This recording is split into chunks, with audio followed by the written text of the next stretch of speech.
आपण पाहताय प्राध्यापक डॉक्टर मच्छिंद्र सत्य यांचे लोकसंवाद न्यूज. सत्य जे तुमच्या समोर.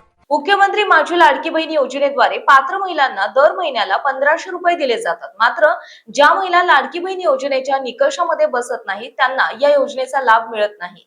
लाडकी बहीण योजनेसाठी सरकारकडून काही नियम आणि अटी ठेवण्यात आल्या होत्या.